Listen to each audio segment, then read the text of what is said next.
Hola, buenos días. Bienvenidos a esta sesión informativa de apoyo a solicitantes de asociaciones de cooperación, la acción clave K220 en esta actual convocatoria Erasmus Plus 2026. Soy Miguel Ángel Milán, director de la Unidad de Comunicación y Apoyo de Dirección, donde está inserta el área de asociaciones para la cooperación K2. Antes de nada, me gustaría presentar a todo el equipo de K2 de la Agencia Nacional SEPIE. En primer lugar, tenemos con nosotros a Jorge Madrid, que es el jefe de área de asociaciones para la cooperación. Jorge. Hola, buenos días y bienvenidos a todos. También tenemos a Ana Sánchez, que es la jefa de servicio de K2, aquí en la Agencia Nacional también. Buenos días, bienvenidos. Igualmente tenemos a otros compañeros y compañeras que conforman este área de K2 en el SEPIE, como son Violeta Alarcón, Buenos días. Bruno Delgado, Hola, ¿qué tal? Mónica Breva Buenos días. y Soraya Morales. Gracias. Bueno, pues todo esto es el fantástico equipo de K2, los que llevan a nivel nacional esta acción clave.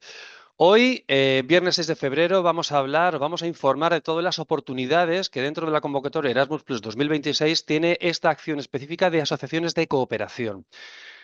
Lo que pretenden este tipo de proyectos de asociaciones de cooperación es permitir que las organizaciones que se involucren, que se lancen a esta acción específica, puedan ver incrementadas la calidad y pertenencia a las actividades internacionales educativas, que amplíen también y refuercen las redes transnacionales, intercambiando y desarrollando buenas prácticas y nuevos métodos, además también de apoyar el desarrollo, la transferencia y la implementación de prácticas innovadoras.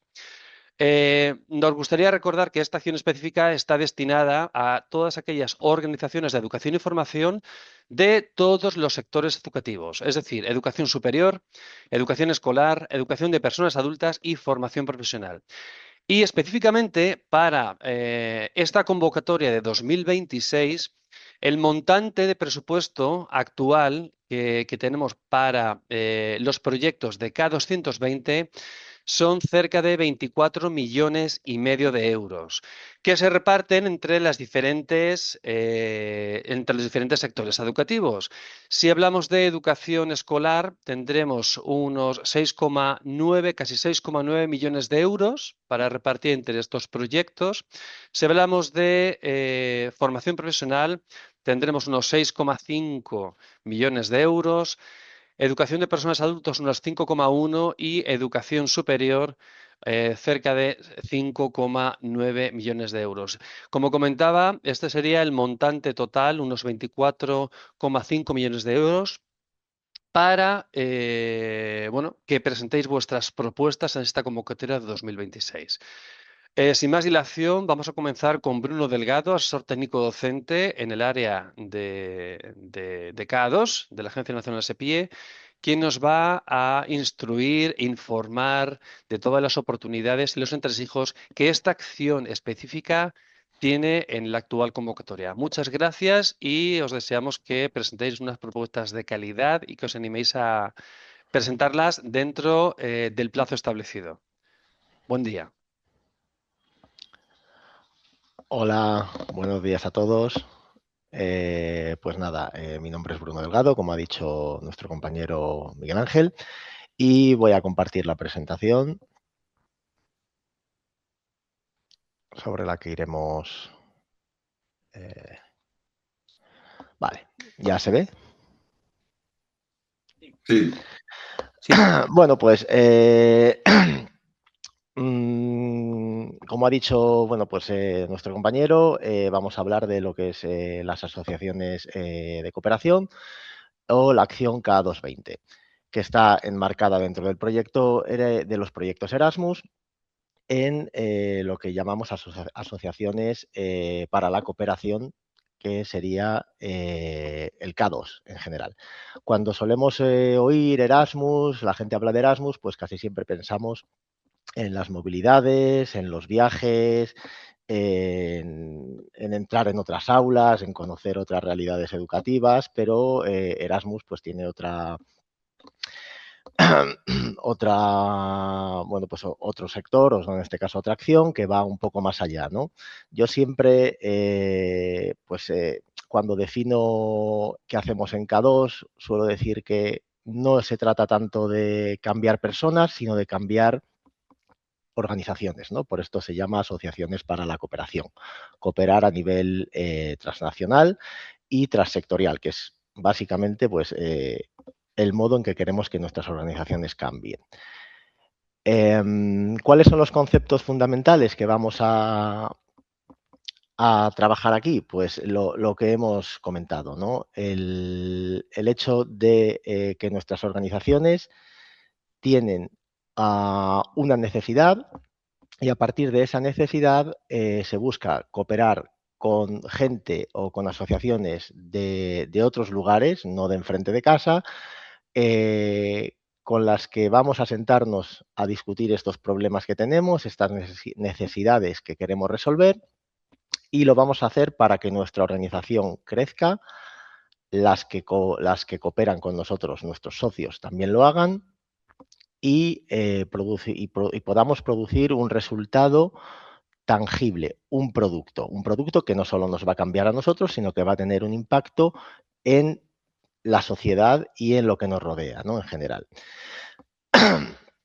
En cualquier, ya tanto sea en K220 como en K210 o en cualquier acción Erasmus, una de las cosas que, bueno, uno de las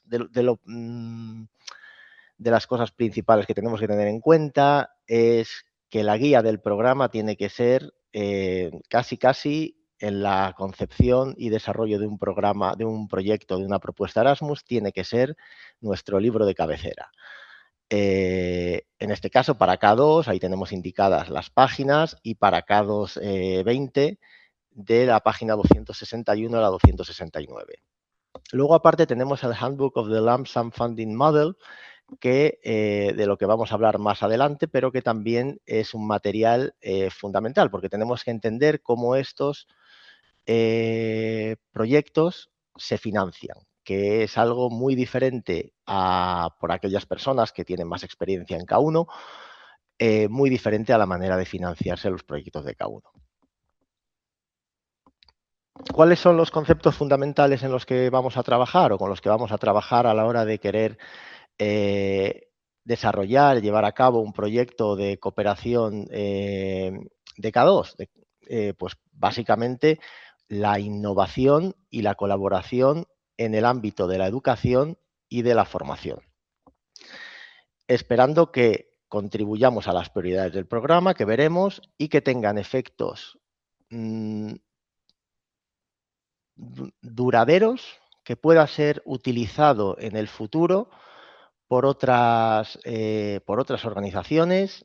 De ahí que el producto que vayamos a crear sea un producto de licencia libre, que es algo que también pues comentaremos más veces, y que sea escalable. ¿Qué quiere decir que sea escalable?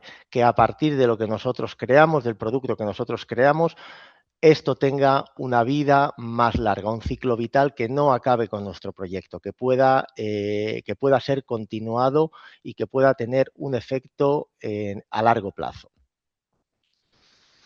Los conceptos fundamentales con los que trabajamos en K2 es la calidad del trabajo, que tenga un impacto en nuestra organización, como hemos dicho, en las organizaciones que participan, que sea... Perdona que te interrumpa, Bruno. Sí. Es que parece que se ha quedado atrancado la presentación. ¿Sí? Puedes darle para atrás y para adelante a ver si... Sí, ¿en qué página veis? Ahora, ya está. Ah, vale, perdón. Pues eso, hablamos de la calidad del trabajo, mejorar a nuestra organización, mejorar a todas las organizaciones que participan y, sobre todo, abrirnos a diferentes sectores, ¿no? O sea, una de las características principales de K2 es que vamos a trabajar con organizaciones que pertenecen a sectores diferentes de los nuestros. Obligatoriamente no, pero idealmente sí. El carácter transnacional, la capacidad de llevar fuera de nuestras fronteras un problema, encontrar esa solución y que ese efecto se expanda más allá de simplemente pues, nuestra ciudad o nuestro país. Atender a las prioridades comunes, en este caso, en el ámbito nuestro, pues estaríamos la formación y la educación, y proporcionar el cambio. Lo que tenemos que tener en cuenta es que estamos ideando unas propuestas que nos van a llevar a crear un producto que nos va a ayudar a transformarnos como organización y a todo aquello que nos rodea.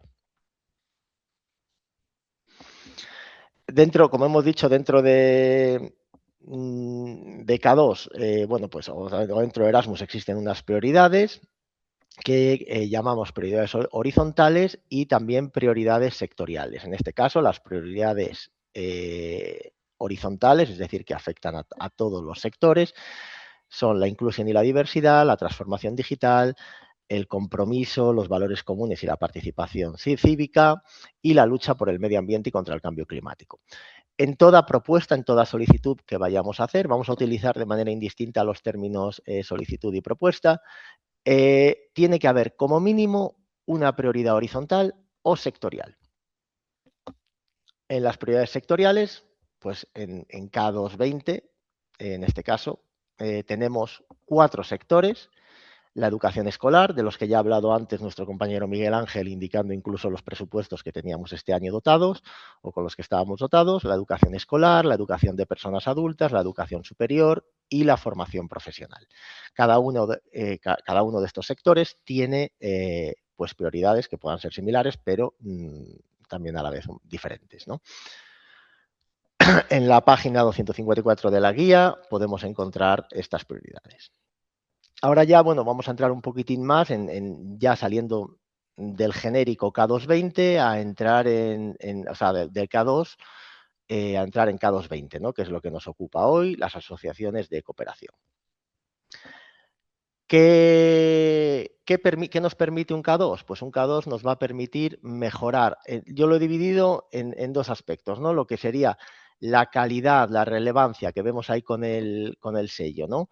De las actividades a través de la producción de resultados tangibles, es decir, productos de gran calidad, reutilizables, transferibles, que no se queden solamente en nuestro ámbito, sino que puedan tener una vida más larga más allá de nuestro proyecto y escalables, que vaya aumentando.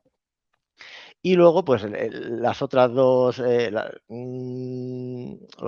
2 conceptos que he sintetizado un poquitín con el globo de la Tierra, pues que sería aumentar la capacidad que tenemos para trabajar transnacionalmente y fortalecer nuestras redes de colaboración e impulsar la internacionalización de nuestras actividades y mediante pues el desarrollo de nuevas prácticas y métodos. Los objetivos, pues ya los hemos dicho. Cuando tenemos un K220 nos encontramos tenemos una situación que queremos resolver, pero no la podemos resolver solos. Entonces necesitamos de la ayuda de otras organizaciones que puedan aportar su grano de arena. Entonces, los objetivos, de manera genérica, esos problemas, pues nos van a llevar a mejorar esa calidad del trabajo, nuestras prácticas, las actividades.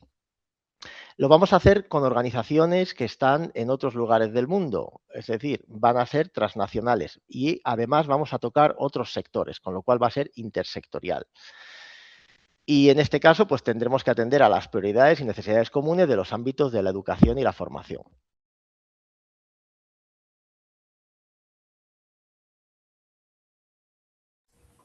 Bruno, perdona, no se te oye. ¿El micro? Se ha silenciado, pero no sé por qué. Tienes el micro silenciado, Bruno.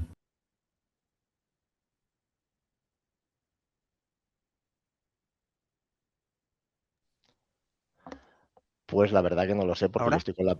Ahora sí te oímos. Yo estoy con la presentación delante y no he tocado nada, pero... más o menos, ¿cuándo se me ha perdido? Ahora mismo es lo último que estabas diciendo. Ah, vale. Bueno, pues entonces igual a riesgo de repetirme. Los objetivos, sí, sí se ha oído. Es Se ha hablar oído, de ¿no? los objetivos. Ah, bien, pues bueno, pues los objetivos que ya hemos visto, es decir, que estamos intentando cambiar un poco solucionar un problema que además de solucionar una necesidad que hemos detectado, propiciar la transformación y el cambio de manera proporcional, lógicamente, al contexto de cada una de las organizaciones. En K2 20 tenemos, los proyectos pueden tener una duración de entre 12 y 36 meses. La dotación económica, en función de las actividades y el resultado propuesto, o el producto que queramos crear, van a ser o 120.000 o 250.000 o 400.000 euros. En cada proyecto va a haber la figura de un coordinador y la figura de un socio. Eso es lo que formaría, que nos oiréis hablar de ello, o ya seguramente hayáis oído hablar, del consorcio. Que al final, como mínimo, no existe un máximo. Eso es importante, que a veces nos preguntáis, ¿hay un máximo? No, no hay un máximo de organizaciones que puedan participar en un consorcio, pero tiene que haber un mínimo de 3 organizaciones diferentes, de 3 países diferentes del programa. Bueno, luego volveremos sobre el tema de las organizaciones. Es importante que las organizaciones, hemos dicho que no hay un máximo, pero hombre, lógicamente tienen que tener un papel importante dentro del proyecto. No se trata de acumular organizaciones por acumularlas, ¿no? ¿Qué países pueden participar en K2 20? Pues los países de la Unión Europea y los países asociados, tanto como coordinadores o como socios simplemente. Los terceros países no asociados de las regiones 1 y 3 pueden participar, pero solo como socios. Y luego estaría la figura de los miembros asociados, que son aquellas organizaciones que van a colaborar en nuestros proyectos, pero no reciben financiación. ¿Cuántas solicitudes se pueden presentar? Un máximo de 10 solicitudes, 2 como solicitante y 8 como socia, o 10 como socia. No existe límite para educación superior, es decir, este límite de 10 solicitudes aplica a educación escolar, a formación profesional y a educación de adultos, pero no aplica a educación superior, donde existe la necesidad de tener la carta ECHE. Y un mismo consorcio solo podrá presentar una solicitud. Es decir, nos hemos reunido 3 organizaciones de 3 países diferentes y presentamos cada una nuestro proyecto o un proyecto diferente en nuestras agencias nacionales. Bueno, pues eso no puede ser. Tiene que ser un mismo consorcio que solo pueda presentar una solicitud. ¿Cuándo comienzan los proyectos? Pues los proyectos comienzan idealmente se comenzarán el 1 de septiembre de este año, ¿vale? Pudiendo comenzar en algunos casos hasta el 31 de diciembre de este mismo año. Y la fecha límite de la convocatoria pues sería el 5 de marzo a las 12. Ahora vamos a pasar con las recomendaciones para una buena propuesta. Vamos a hablar un poquitín más de cómo se gesta el proyecto muy rápidamente, porque tampoco os quiero aburrir y seguramente que ya sabéis mucho, pero bueno, y luego más aparte tenemos la posibilidad de ir solventando dudas concretas. La página web. En la página web, fundamental, el material de apoyo y la convocatoria. Aquí tenemos una captura de pantalla. En el material de apoyo tenemos el formulario comentado que nos va a ayudar a realizar la solicitud. Muy importante entrar, simplifica más lo fácil. O sea, no es que entiendo que a veces pueda ser difícil, pero ahí ya desde luego más fácil no os lo podemos poner. Por eso es muy importante que entréis ahí y lo consultéis. Tenemos además presentaciones, tenemos plataformas y el propio manual para el tanto alzado, el lump sum del que hemos hablado o de lo que vamos a hablar ahora, ¿no? Así como bueno, se ha juntado la misma, perdón. En la convocatoria Bueno, vemos ya los materiales, la guía Erasmus, el manual sobre la financiación a tanto alzado. En este caso tenemos la convocatoria de 2024, que es muy parecida, pero si nos fijamos anteriormente teníamos en inglés la del 2026.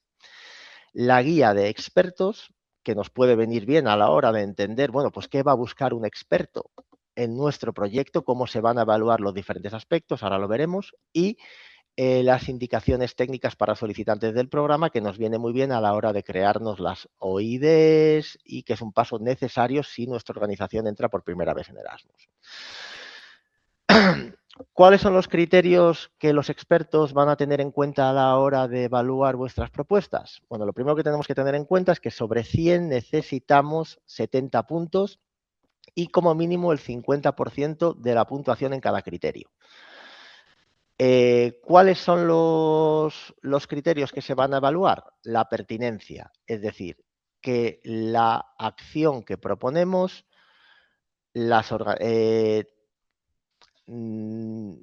tenga sentido dentro del sector en el que estamos realizando la propuesta. Es decir, ¿es nuestra propuesta pertinente porque va a tener, es pertinente para educación de adultos?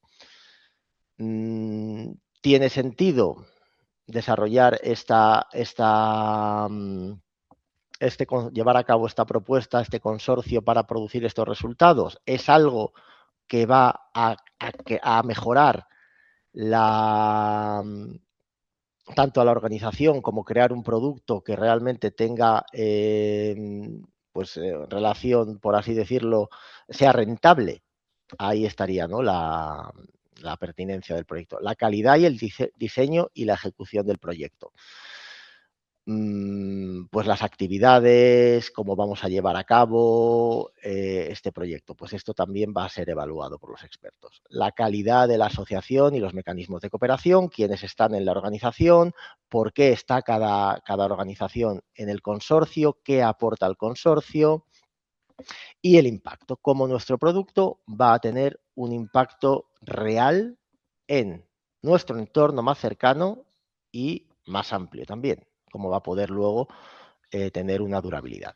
Como veis, en este caso, al ser 2 de los criterios 25, el mínimo elegible será 13 para el impacto y la pertinencia. Cuando vamos a realizar una propuesta, lo primero que un proyecto Erasmus no nace de la noche a la mañana y entonces necesitamos tener una necesidad. Hemos detectado en nuestra organización una necesidad y tenemos que encontrar posibles soluciones, que es la idea que vamos a llevar a cabo en el proyecto. ¿Cómo lo vamos a hacer? Necesitamos encontrar unos socios que nos aporten pues su perspectiva, su capacidad para realizar cosas que nosotros a lo mejor no somos capaces de hacer. Hemos detectado un problema pues en el, podré un ejemplo, en el nivel de inglés de los trabajadores de una universidad y queremos crear un curso para ellos. Pues, por ejemplo, esto ahora necesitamos hablar con un socio, demás, que pueda llevar a cabo los cursos y en cada uno va encajando las piezas en el puzzle que al final va a ser el proyecto, ¿no? Eso es un ejemplo, hay muchísimas ideas de proyectos, nosotros no os las damos, eso es importante que lo tengáis en cuenta, porque tienen que partir de una necesidad real que vosotros habéis detectado. Redactamos la solicitud, hablamos con nuestros socios, la redactamos nosotros, los que vamos a ser los coordinadores, y lo revisamos y lo presentamos. En K2 20, las actividades que nos van a encaminar a la consecución de un producto se agrupan en paquetes de trabajo. Normalmente unos 4 o 5 paquetes de trabajo, siendo el primero normalmente de en torno al 20% del presupuesto que se va a pedir y es el paquete de trabajo de gestión. Y luego tendríamos los otros paquetes en los que vamos a ir pues desarrollando actividades para conseguir objetivos específicos que nos lleven a los resultados propuestos. Es muy importante que todo esté muy bien hilado y que cada paquete de trabajo se complemente de cara a la producción de un resultado. Tenemos que tener en cuenta, pues, que tenemos claros los objetivos, que es relevante, que está alineado con las prioridades Erasmus, que al menos hay, como hemos dicho, una prioridad horizontal y una prioridad, una prioridad horizontal o sectorial, que tiene un valor añadido y que tiene impacto, sostenibilidad y difusión. Y sobre todo, que es rentable. ¿Cómo realizamos una buena propuesta? Bueno, pues aquí tenemos las diferentes plataformas que vamos a poder utilizar para llevar a cabo nuestro proyecto. La plataforma de resultados, donde vamos a tener que colgar obligatoriamente los resultados, ¿vale? Utilizando las licencias. Esto ya se hablará cuando vuestros proyectos sean elegidos en las jornadas de seguimiento y demás, pero la plataforma de resultados es absolutamente imprescindible la publicación con licencia libre de estos resultados. Para educación escolar, bueno, pues tenemos la plataforma European School Education Platform, EPALE para el aprendizaje de adultos, Europass para la formación profesional y otros. Las recomendaciones y aquí es donde voy a entrar un poquitín muy rápidamente porque seguramente tenéis muchas preguntas sobre esto, con un poquitín con lo que sería el tanto alzado. Tenemos que tener en cuenta que una buena propuesta Erasmus no nace de la noche a la mañana y que tenemos que tener una necesidad, trabajar a largo plazo y ser conscientes que hay que madurar bien qué es lo que queremos conseguir y cómo queremos conseguirlo. Los proyectos Erasmus se basan en la financiación a tanto alzado, quiere decir que cuando hemos elaborado un paquete de trabajo y hemos calculado los gastos que este paquete de trabajo va a tener en función de pues la realidad socioeconómica del momento, lo que se necesita para cubrir esas necesidades que nos van a surgir a lo largo de la realización de esas actividades, tenemos que tener en cuenta que se trata de una estimación que nosotros, los solicitantes, vamos a hacer y que va a tener que tener sentido. Va a tener que ser rentable en función de lo que queremos conseguir y lo que estamos pidiendo. Es decir, porque ese es el trabajo de los expertos, valorar que el dinero que estamos asignando a cada paquete de trabajo es real, es rentable, tiene sentido, pero el tanto alzado, lump sum, se basa en esa capacidad que tenemos nosotros para prever los gastos que vamos a tener en un proyecto sin realmente habernos plantado todavía en ese proyecto.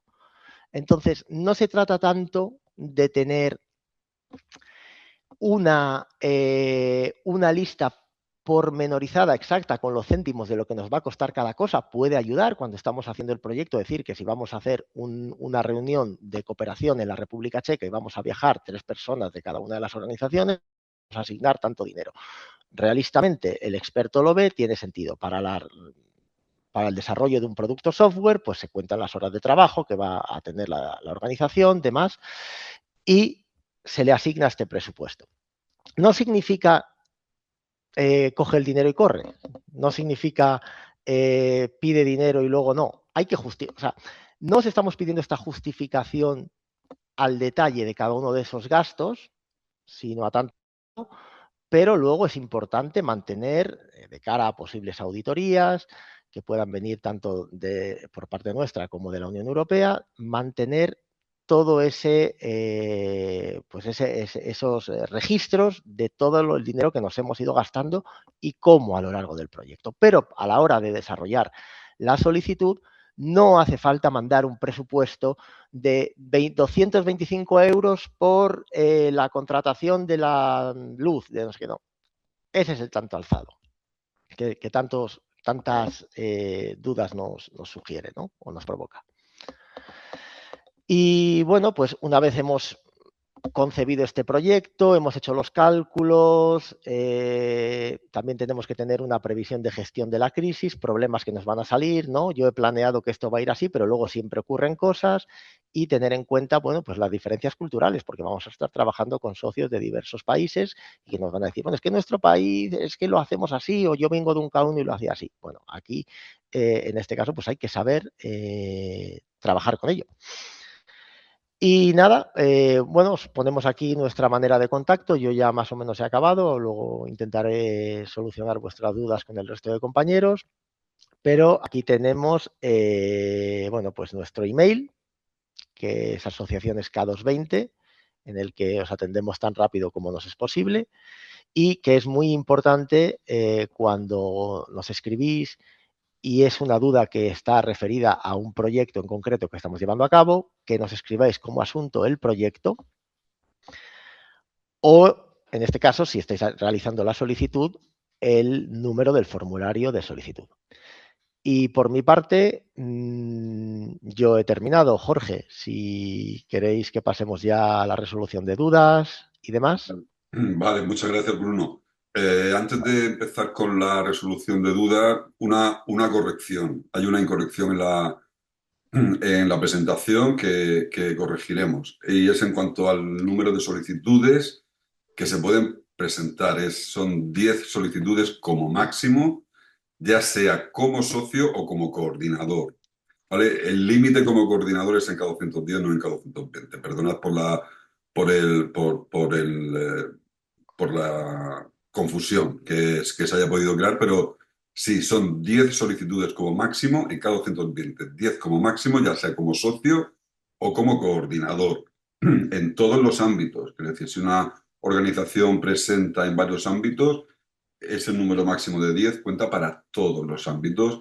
Yo creo que la confusión posiblemente ese 2 ha surgido porque el 2 se refiere a los 2 años que como mínimo tiene que tener la organización, es decir, una organización nueva que tenga menos de 2 años, que se registrara con menos de 2 años, hace menos de 2 años, contando desde la fecha final de presentación de solicitudes, no puede participar, ¿vale? Tiene que tener más de 2 años de antigüedad. Pero vamos, no, lo explicamos aquí y no os preocupéis que corregimos la presentación.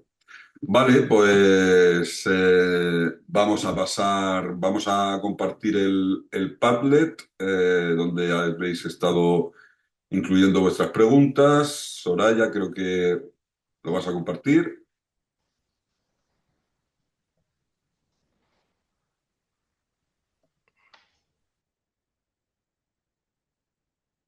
No sé si Soraya, ¿me oyes?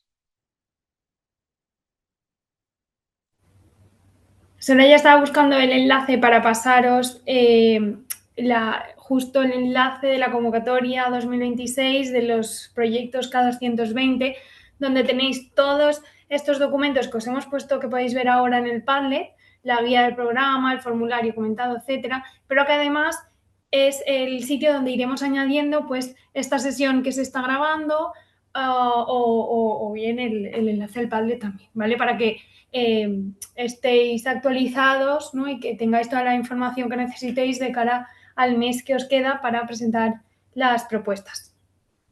Pero bueno, ahora ya está presentando el Padlet.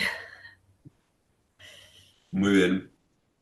Vale, pues aquí lo tenemos. Bueno, creo que la primera pregunta ya ha quedado resuelta en cuanto al límite de solicitudes, ya sea como solicitante o como socio. Eso es lo que dice efectivamente la guía del programa.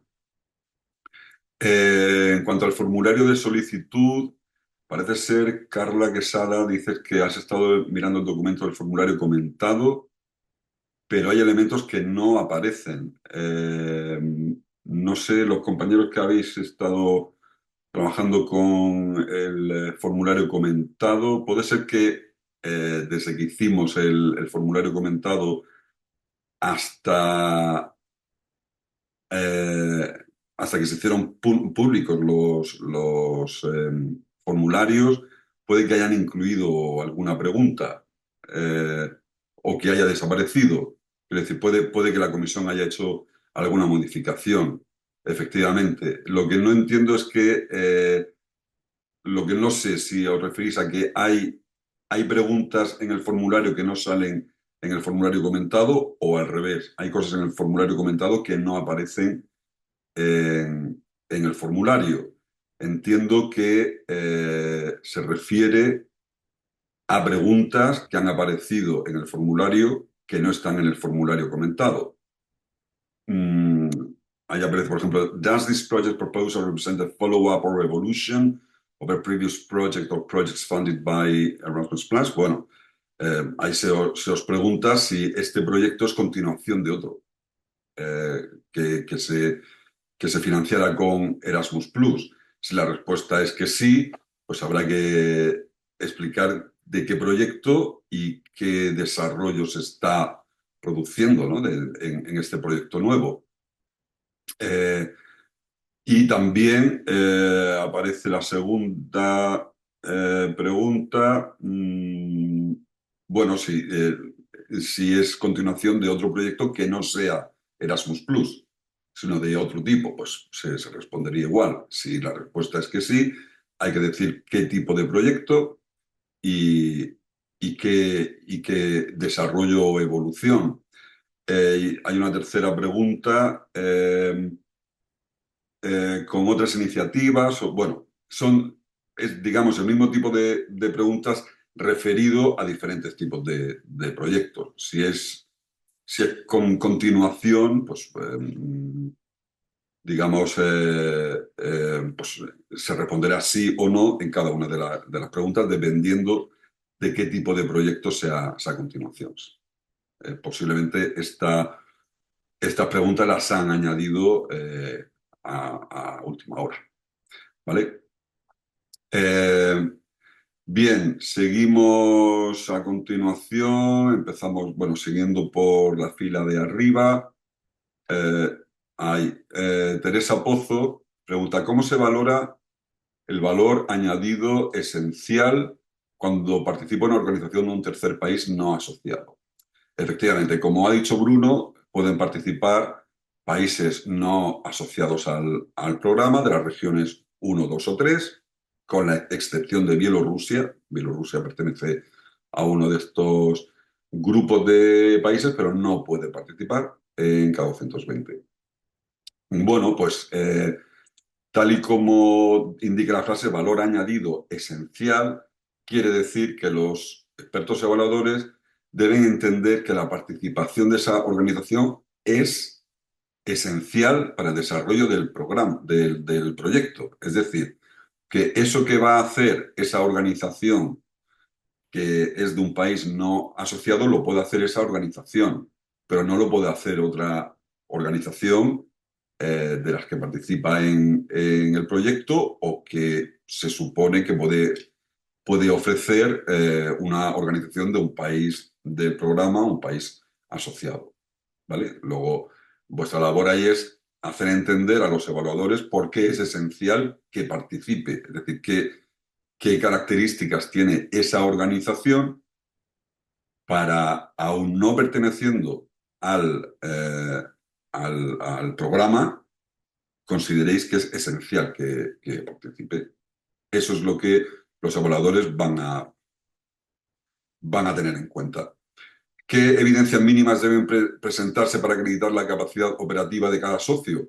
Bueno, pues evidencias de que son capaces de llevar a cabo las tareas que tienen encomendadas dentro del proyecto. Quiero decir, si decir que una organización va a desarrollar un software, pues tendré que ofrecer garantías de que esa organización sabe desarrollar un software, bien porque tenga experiencia en ello, bien porque sea una organización especializada. Es decir, los evaluadores, siempre vamos a estar haciendo referencia a los evaluadores externos, porque es a quienes tenéis que convencer, ¿vale? Entonces, digamos, los evaluadores externos tienen que tener la seguridad de que eso de lo que se va a encargar determinada organización es capaz de hacerlo. Bueno, pues lo tenéis que explicar y demostrar y justificar, ¿vale? En la solicitud. ¿Es necesario juntar acuerdos de adhesión firmados en fase de solicitud o solo tras la concesión, según la convocatoria 2026? A ver, según la convocatoria hay que anexar los acuerdos de adhesión. Lo que pasa es que luego, si algún acuerdo de adhesión está mal firmada o hay algún problema o el nombre del representante legal no es el que aparece en el proyecto, se os da la oportunidad de subsanar. Pero es obligatorio presentar los acuerdos de adhesión. Una cosa es que el acuerdo de adhesión tenga algún error de forma. Otra cosa es que no estén.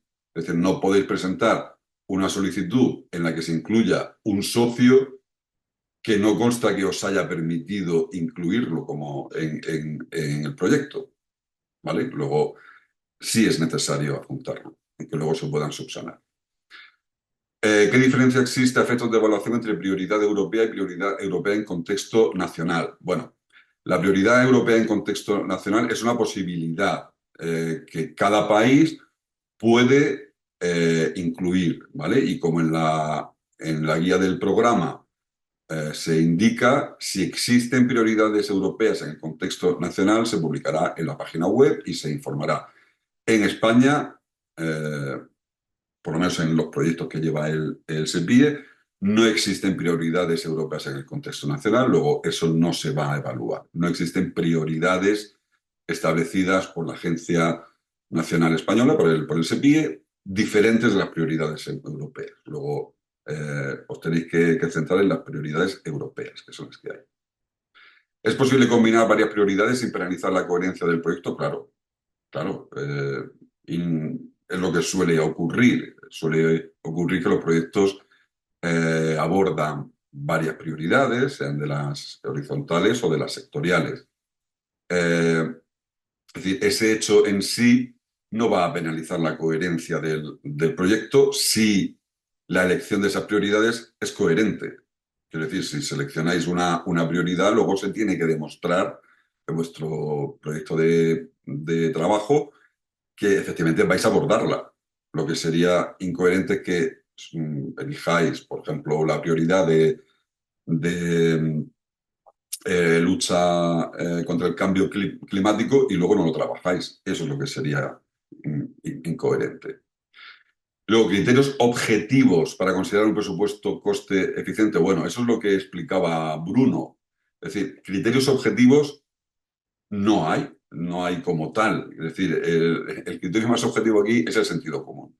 Vosotros tenéis que demostrar, si vosotros decís que tal actividad o tal paquete de trabajo cuesta tanto, es porque habéis hecho algún tipo de cálculo, algún tipo de presupuesto. Es decir, si un paquete de trabajo decís que va a costar 85.000 euros, ¿cómo habéis llegado a esa conclusión? Eso es lo que le tenéis que explicar al evaluador. El evaluador tiene que entender que efectivamente lo que decís tiene sentido y que esa estimación es correcta, pero claro, si, por poner un ejemplo, ¿no? Para que lo entendáis, si resulta que vais a hacer una reunión transnacional entre los socios para gestionar el proyecto, van a ir 5 personas, porque sois 5 organizaciones, y pedís una barbaridad de fondos.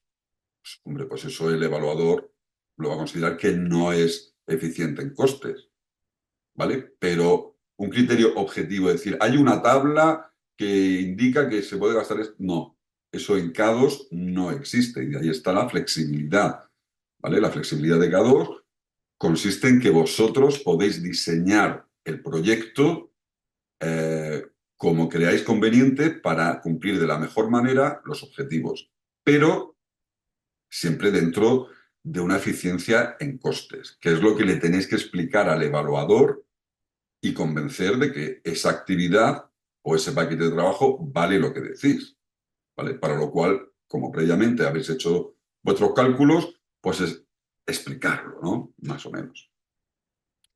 Vale, Elvira dice, ¿pueden indicarnos qué significa la carta ECHE? Bueno, las organizaciones de educación superior que quieran participar en un proyecto Erasmus Plus tienen que tener la carta ECHE, ¿vale? Es una especie de acreditación para instituciones de educación superior. Si sois una organización de educación superior y no tenéis la carta ECHE, no podéis participar. Eso es lo que indica la guía del programa. ¿Cómo se solicita? Os remitimos a la página web, en el sector de educación superior, os indica cómo se solicita la carta ECHE. Sí os podemos decir que si a estas alturas, a falta de un mes para que se cierre el plazo, no tenéis la carta ECHE, no os va a dar tiempo a gestionarlo, ¿vale? Esto es algo que hay que hacerlo con tiempo, con antelación, ¿vale? Bien, seguimos. On Time Plus, dicen, convocatorias anteriores se preguntaba, how is this project complementary? Vale, esto más o menos es lo que hemos comentado. Efectivamente, la pregunta que existía antes no planteaba de qué tipo de proyecto era a continuación, ¿vale? Y ahora sí, como hemos visto anteriormente, lo que se pregunta es si es continuación de un proyecto Erasmus, de otro tipo de proyecto con financiación europea o de otro tipo de proyecto, por ejemplo, a nivel nacional. Entonces, ¿el perfil es el mismo? Sí, lo que pasa es que ahora tenéis que decir qué tipo de proyectos. ¿Es Erasmus? ¿Si no es Erasmus? Y en cualquier caso, la profundización es que se demuestre que es continuación, que no vais a volver a hacer lo mismo, que no se financia dos veces lo mismo. Es decir, la idea al final es la misma, pero la comisión ha decidido que quiere saber de qué tipo de proyecto es, porque también se puede recibir financiación de diferentes fuentes, de fuentes europeas, de fuentes locales o nacionales. Entonces, eso es lo que quiere saber la comisión, ¿vale? Bien, seguimos con una segunda fila. Por ejemplo, Elías Antonio de Nebrija dice, los paquetes de actividades deben respetar algún porcentaje mínimo o máximo del presupuesto total, es decir, podemos destinar un paquete de actividades el 70% y otro el 5%. En este sentido, el único límite que se establece es que el paquete obligatorio de gestión no puede superar el 20%. ¿Vale? No podéis superar más del 20% para gestión. El otro 80% lo dividís entre el resto de paquetes de trabajo como necesitéis. ¿Vale? Es decir, no hay ya porcentaje, lo que sí es que tiene que estar justificado, como decíamos antes, las cantidades que seleccionéis. ¿Vale? Seguimos, Internacional San Ignacio, número ideal de socios. Dice, internamente en alguna formación nos han indicado que en un K210 sí que puede haber 3 socios, pero que en un K220, entendemos, debería haber un mínimo de 5. No, eso no sé en qué formación se os ha indicado eso, pero eso no es así. Es decir, el mínimo es el que es. En el caso de K220, el mínimo es 3 organizaciones de 3 países diferentes del programa, ¿vale? O países miembros. Ese es el mínimo. Máximo, no hay.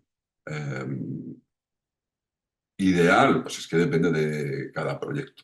Eso es muy difícil. Sin saber el proyecto, vosotros lo sabréis, pero los evaluadores lo que van a ver es que tengáis el mínimo. Bueno, es que si no tenéis el mínimo, no vais a poder presentar la solicitud, ¿vale? En el formulario, para comunicar bien la propuesta, ¿preferís un desarrollo en párrafos o en bullets? Bueno, eso, mientras quede claro, hay que tener en cuenta pues, el máximo de caracteres que se pueden utilizar y ya está. Por lo demás, como más claro quede. ¿Es posible que una propuesta obtenga una puntuación adecuada y no reciba financiación? Claro, sí. Esto, digamos, es una especie de régimen competitivo. Ya hemos visto los fondos que hay en cada ámbito y pues se ordenan los proyectos por orden de puntuación y hasta donde llegue el dinero. Entonces, efectivamente, claro que es posible obtener una puntuación no sé qué quiere decir adecuada. Bueno, normalmente suele estar en 70 y tantos, 80, dependiendo, ¿no? De cada año, entre 70 y tantos y 80 y tantos puntos, digamos, la nota de corte. Recibiremos una evaluación favorable, pero con feedback de mejora. Vale, sí. Recibiréis una evaluación con puntos de mejora, con puntos débiles, con puntos fuertes, y a partir de ahí podéis intentar mejorar esa solicitud y presentarla en otra convocatoria. ¿Es una recomendación? Bueno, pues si vosotros queréis llevar a cabo ese proyecto, sí.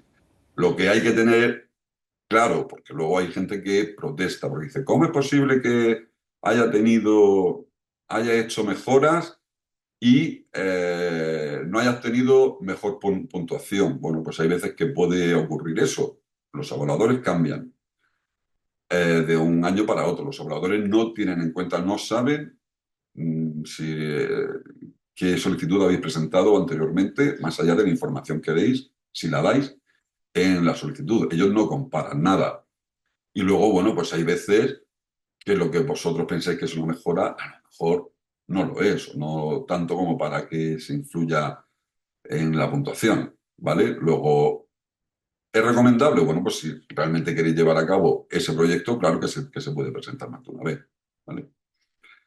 Publicación editorial de resultados. ¿Se podría contratar a una empresa editorial para la publicación de un libro como resultado de un paquete de trabajo si ello implica publicarlo en acceso abierto en su plataforma antes de que sea revisado por SEPI y publicado en la plataforma de resultados de Erasmus+? Publicación de un libro. Vamos a ver, lo que dice el programa es que los resultados tienen que estar disponibles libre y gratuitamente, libre acceso en la plataforma de resultados, en la página web del proyecto, etc. Entonces, si queréis editar un libro como resultado de ese paquete de trabajo, lo que se tiene que cumplir es la condición de que ese libro tendrá que estar disponible para descargarlo de manera gratuita, porque es un libro que se ha hecho con fondos de la comisión, con fondos del programa Erasmus+, y la condición es de que ese material sea de libre acceso. Entonces, nosotros lo que revisamos es la plataforma de resultados. Entonces, bueno, pues ese libro, si es un resultado, pues a lo mejor no cumple los requisitos y no podéis poner el logo de cofinanciación de la comisión. Luego, eso desde luego es un riesgo. Deberíais esperar, ¿no? a que los resultados se revisen. Vale, seguimos. Inca Cataluña. Nuestra entidad cuenta con experiencia previa en el Grundtvig y en anteriores K2. En el actual hemos participado como partner en una K210. ¿Se tiene en cuenta en esta trayectoria a la hora de la evaluación? ¿Se considera newcomers y sería mejor que se aplican otros socios del consorcio? A ver, dos cosas. Uno, esta información sobre si sois newcomers o no, no la ponéis vosotros, ni se puede editar. Es decir, eso se coge de la base de datos de la comisión, ¿vale? Y aparece ya completado. La experiencia previa en Grundtvig no cuenta. K210 es K210, puede que aparezca, pero entonces apareceríais no como newcomers, sino, bueno, como less experienced, ¿no? Que es otra categoría. Lo que dice la guía del programa es que es conveniente que se incluya alguna organización que sea newcomer, que se incluya, no que sea la solicitante. Es decir, en ningún caso, en K220, se os va a castigar porque el solicitante no sea newcomer. Al contrario, quizás sería más conveniente que el solicitante tuviera más experiencia y que los newcomers fueran socios, ¿vale? Luego, más bien todo lo contrario de de lo que indicáis aquí. Nuestro proyecto prevé un recorrido formativo para profesionales.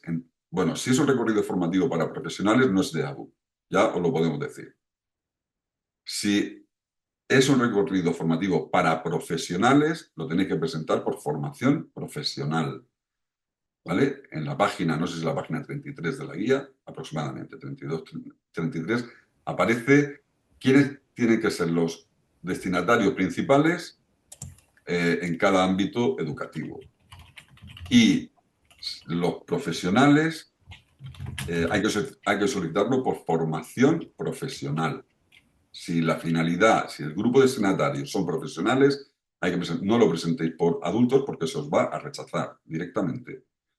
Claro que estos profesionales son adultos, pero son profesionales. Hay que entender el ámbito de la formación profesional en el sentido literal de la palabra, no solamente para centros de FP, sino para formación de profesionales, de gente o bien que ya es profesional o que está estudiando una formación profesional para llegar a ser un profesional, ¿vale? Luego, cuidado, presentadlo por FP. Los 3 socios del consorcio somos expertos del ámbito creativo educativo y a nivel local cada entidad colabora con un socio del ámbito de la salud. ¿Sería recomendable incluir a uno de estos agentes de salud como partner oficial o es suficiente con explicar claramente su papel como entidades colaboradoras? Bueno, ya hemos explicado que hay una diferencia. Si lo incluís como socio, que se puede incluir, recibirá fondos, ¿vale? Si es un miembro asociado, es decir, una organización que apoya vuestro proyecto, pero no realiza, digamos, actividades esenciales y no va a recibir fondos, sería un miembro asociado. Luego podéis hacer lo que queráis. O bien socios oficiales y le asignáis fondos, o bien miembros asociados y no se le asignan fondos. ¿Vale?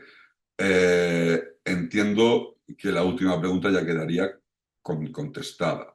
Un partner de apoyo especializado en certificación BET, efectivamente, porque es un proyecto de BET. ¿Vale? ¿Es adecuado mencionar en la propuesta la voluntad de validar o certificar el itinerario formativo, aunque no se elige?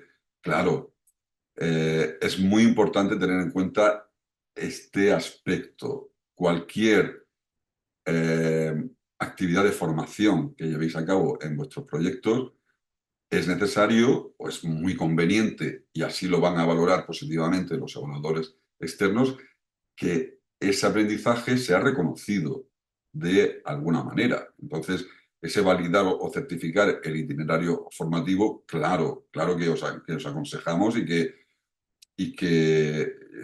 os alentamos, ¿no?, para que lo desarrolléis en vuestro proyecto de FP, insisto. Vale, ¿con qué pregunta vamos ahora? Creo que hay uno ahí arriba. Arriba a derecha. Sí, pero si lo subís un poco para ver desde el principio. Ah, bueno, es el de OnTime Plus. Vale, que había más preguntas. Las primeras se han contestado. ¿Y qué más hay ahí? ¿Qué documentos oficiales deben consultarse o son aceptados formalmente para establecer la fórmula euros por hora? No hay que hacer no hay ninguna fórmula euros por hora. Eso antiguamente, en los antiguos proyectos de K2, sí. Ahora no. Ahora vosotros, en la solicitud, tenéis que decir, pues vamos a hacer tal proyecto, yo lo diré, tal documento, tal metodología, lo que sea, que nos va a llevar pues tantas horas de trabajo y consideramos que esto va a costar tanto. Y ya está, y lo explicáis, pero no hay una tarifa oficial. Bueno, hay, como decíamos, un sentido común. Por ejemplo, es de sentido común, por ejemplo, que un salario en Noruega o el trabajo por hora en Noruega sea más caro que el trabajo por hora en Grecia, por decir algo. ¿Vale? Es decir, todo eso entra dentro de la lógica. Hay evaluadores que han dicho cómo es posible que se vaya a pagar menos a los socios de Finlandia que a los socios de Chipre, por ejemplo. Es decir, Se va a usar mucho el sentido común, pero documento oficial para consultar, no.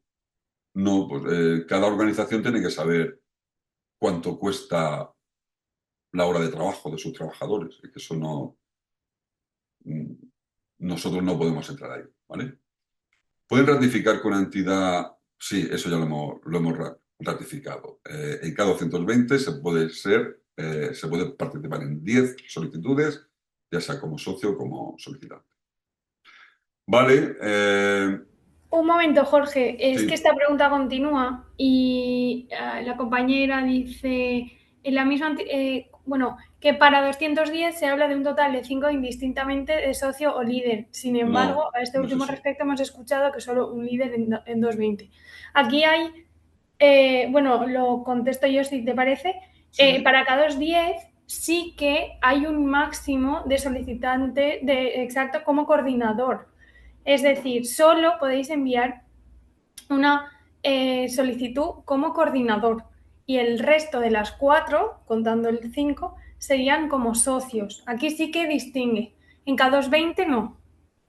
¿Vale? No sé si queda claro. En K220 no hay un límite de propuestas presentadas como coordinador dentro del máximo de 10, aplicables a todos los sectores menos de educación superior. Y en K210 tenéis un máximo de 5 propuestas en total, de las cuales como máximo una como coordinador y las otras 4 como socio, o bien las 5 como socio. ¿Vale? Sí, Ya está. efectivamente. Vale, pero eso es K210 y ya ya tuvimos hace 2 días la formación sobre K210. Vale, seguimos, vamos a irnos para la izquierda, vamos a empezar con otra ronda. Pilar Oñate dice, en relación con que las actividades se diseñen de forma accesible e inclusiva, ¿nos pueden dar una orientación de en qué manera podemos detectar en un proyecto en educación superior, podemos detectar a estudiantes con menos oportunidades? Vamos a ver, lo que se pretende es que nadie quede fuera de un proyecto Erasmus. Es decir, si sois una organización de educación superior y tenéis a estudiantes con menos oportunidades, que eso cómo los podéis detectar en vuestra universidad o en vuestra institución, pues eso ya es un asunto interno. Lo que está claro es que hay que favorecer que todo el mundo pueda acceder a esas oportunidades. Es decir, que si hay una persona que está en silla de ruedas, por poner un ejemplo, que por el hecho de que esté en silla de ruedas no se diga, no, tú no puedes participar porque resulta que en una actividad de movilidad, no.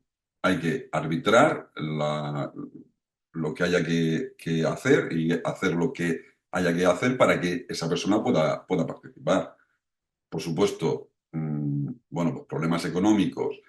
A lo mejor hay gente que no va a tener la oportunidad de tener ese tipo de experiencias si no es a través de Erasmus. A lo mejor hay otras personas que sí, porque disponen de más fondos y lo pueden hacer de manera individual. Entonces, el programa se refiere a ese tipo de cosas. Es decir, que nos aseguremos de que vamos a incluir a todos, que nadie va a quedar fuera por ninguna razón. ¿Vale? ¿Cómo detectarlos? Pues eso ya es cosa interna de vuestra organización. ¿Vale? Nuria, varias preguntas. ¿Mejor person month o person day? Entiendo que se refiere esa pregunta al coste. Si es que, bueno, como queráis, mientras al experto evaluador le quede claro que eso cuesta lo que decís, es lo mismo, ¿vale? Para el apartado Cost Efficiency, ¿se deben explicar todos los costos o bien una descripción general? No se pide un detalle, digamos, al céntimo. Simplemente, como decía antes, si decís que una actividad va a costar 55.000 euros, tenéis que explicar cómo habéis llegado a la conclusión de que eso cuesta 55.000 euros. Aproximadamente. Entended que estos son presupuestos estimativos. Si se os aprueba, Se os aprueba que efectivamente eso vale 55.000 euros. Y si lo hacéis, eso os ha costado 55.000 euros. ¿Vale? Pero ¿por qué 55.000 o por qué 28.000 o por qué 1.500? Eso es lo que el evaluador necesita entender. ¿Vale? Podéis dar ejemplos de indicadores cuantitativos y cualitativos.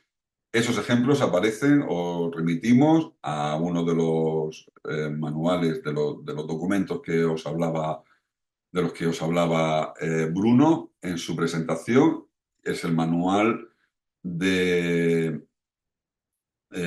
sobre financiación de proyectos basados en importes a tanto alzado. Ahí hay un anexo donde se os dan ejemplos de indicadores cuantitativos y cualitativos.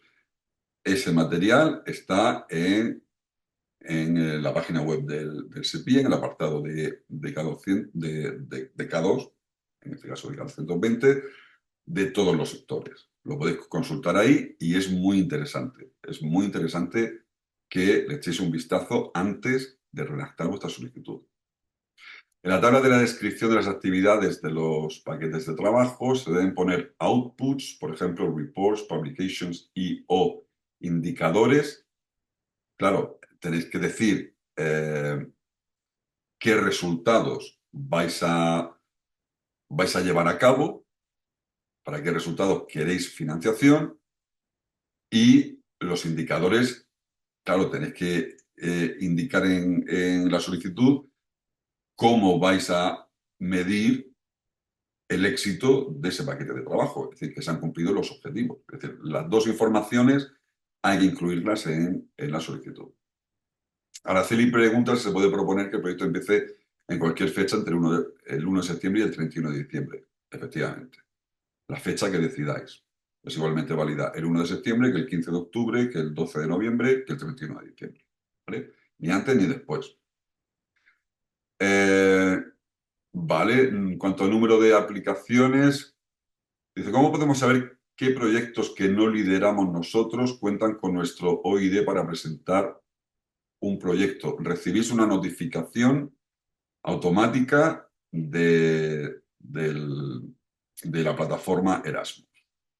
Es decir, en el momento en que alguien incluye vuestro OID en una solicitud, la Comisión Europea os va a avisar. Vais a recibir un email diciendo, le informamos de que su OID ha sido incluida en tal proyecto que ha presentado tal organización. ¿Vale? ¿Existe la posibilidad de que alguien con nuestro OID nos incluya sin nuestro permiso? Sí, puede pasar. Y de hecho pasa, lamentablemente. ¿Cómo puedo ver en el portal quién ha metido ya mi OID? Bueno, como os he dicho, en el portal no lo podéis ver, pero sí en la notificación. Entonces, si os llega esa notificación, sería poneros en contacto con esa organización y decís, bueno, pues veo que Solar dice que no es verdad, que recibís email. Bueno, no sé exactamente qué es lo que no es verdad. Después de que el proyecto se ha presentado. Bueno, vale, pero en cualquier caso, lo recibáis antes de presentarlo o después de presentarlo, sí que sabéis quién es. Poneros en contacto con esa organización y decirles que no habéis aceptado eso y que por lo tanto no es, queréis que se os retire. De todas formas, claro, se supone que han presentado un accession form, ¿no? Un formulario de accesión, bueno, como se llame ahora, que no me acuerdo, lo que antes se llamaba el mandato. Claro, pues sí, nos hemos encontrado a veces que han falsificado ese mandato. En cualquier caso, si os llega esa notificación y no lográis que os retiren, nos informáis a nosotros y nosotros nos pondremos en contacto con la Agencia Nacional de esa organización, como ya hemos hecho, para que les obliguen a retirar esa solicitud. ¿Vale? Bien, formación del consorcio. Para la formación del consorcio hacen falta 3 socios de 3 países diferentes. Eso es. ¿Se debe tener en cuenta algún factor de equilibrio geográfico? ¿Se valora que no sean, por ejemplo, los socios todos mediterráneos o no se tiene en cuenta? Bueno, sí que es verdad que los evaluadores prefieren que haya una variedad geográfica, pero también depende del proyecto. Es decir, si el proyecto es sobre lo que sea, de danzas de países mediterráneos, hombre, pues lo normal es que sean mediterráneos, pero si es un proyecto que a lo mejor sería mejor que hubiera un equilibrio de diferentes zonas europeas, eso es verdad que lo suelen valorar positivamente los evaluadores. Luego, nuestro consejo es que sí, intentéis que haya un equilibrio geográfico en vuestros socios. ¿Vale?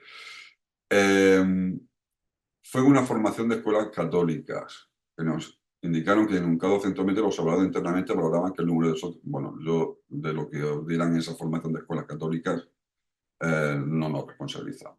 Ya hemos explicado que eso no es así. Que eso de que los evaluadores valoran que el número de socios fuera mínimo de 5 o 6, no sé quién lo ha dicho, pero eso no es así. Así que no, nada más que decir respecto a eso. Idioma de la solicitud. Es recomendable redactar la propuesta en español o en inglés, como queráis. Todos nuestros expertos evaluadores saben inglés, con lo cual van a poder evaluar vuestra propuesta en español o en inglés. Entendemos que el inglés os facilitará luego que vuestros socios puedan comprobar que, bueno, que están de acuerdo, ¿no? con la propuesta. Será más fácil, ¿no? Si es en inglés, pero en un principio, como queráis. Respecto a los miembros asociados, Camil dice, ¿tenemos que añadir los miembros asociados en la plataforma con su OID o simplemente se tienen que mencionar en la narrativa del proyecto? No. Con el OID, yo creo que no. Ahora me hace dudar, pero yo creo que si no son socios, no pide el OID, si no son socios de pleno derecho, digamos. Si son miembros asociados, lo que os pida la solicitud, entrar en la solicitud, pero yo creo que no, que respecto a los miembros asociados, simplemente se os pide que los identifiquéis y que digáis en qué van a participar. ¿Vale? Si no me equivoco, es así. Vale, vamos a ver dónde vamos ahora. Telelearning, por ejemplo, en el momento de crear un consorcio, ¿existe alguna preferencia en cuanto al nivel de experiencia de las organizaciones? Por ejemplo, una organización más experimentada y otra menos experimentada, 2 y 2, un año. No, a ver, no hay preferencia. Lo que los evaluadores, como decíamos antes, van a tener en cuenta positivamente es que incluyáis alguna organización con poca o ninguna experiencia. Ya está. Y luego lo importante es que las tareas que vayan a realizar los diferentes socios sean acordes con lo que saben hacer, con su experiencia, pero por lo demás, no, o sea, ese tipo de combinaciones no importan. Es decir, lo mejor es que encontréis los socios que mejor vayan a desarrollar el proyecto. ¿Vale? Lo único es que si permitís el acceso a Erasmus Plus de alguna organización con poca o ninguna experiencia, mejor. La Comisión Europea quiere que cada vez se incorporen más organizaciones. ¿Vale? Nuria Pérez, por ejemplo, dice, si no tenemos cerrada la cooperación con una ONG, pero nuestra intención es colaborar con alguna en varios puntos del proyecto, ¿es posible añadirla después o simplemente trabajar con ella? Un poco es lo que decíamos antes. O sea, añadirla después no. Es decir, si queréis que sea socia, la tenéis que incluir en la solicitud. Eso es así, porque esa participación la tienen que valorar los evaluadores. Y simplemente trabajar con ella, bueno, pues la podéis incluir, como ya hemos dicho varias veces, como miembro asociado que no recibiría fondo. Pero esa decisión hay que tomarla antes de enviar la solicitud. ¿Vale? ¿Qué más? Vamos a ver, vamos a irnos para la izquierda otra vez. En las solicitudes, Vale, lo del idioma ya lo hemos indicado, ¿vale? En el caso de España, español-inglés. En el caso de otras agencias nacionales, lo que la agencia nacional indique, ¿vale? Eloísa también pregunta sobre lo mismo. Silvia Gil, clúster del envase y embalaje. En relación con la antigüedad de 2 años de la organización. Vale, la organización tiene que estar constituida hace más de 2 años o registrada en la era. No, tiene que estar constituida.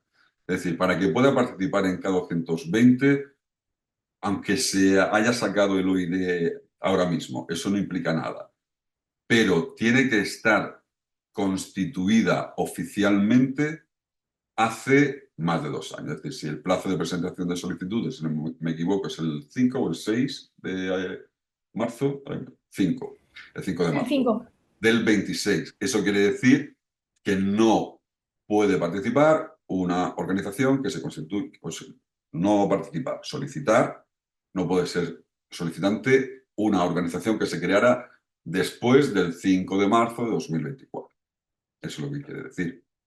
En cuanto al tema de licencias en abierto, para productos que sea de formación, ¿sería posible tener durante el proyecto o durante los primeros años un acceso a una plataforma que es privada en gratuito y posteriormente migrar esos contenidos a plataformas gratuitas con un formato que no esté tan elaborado?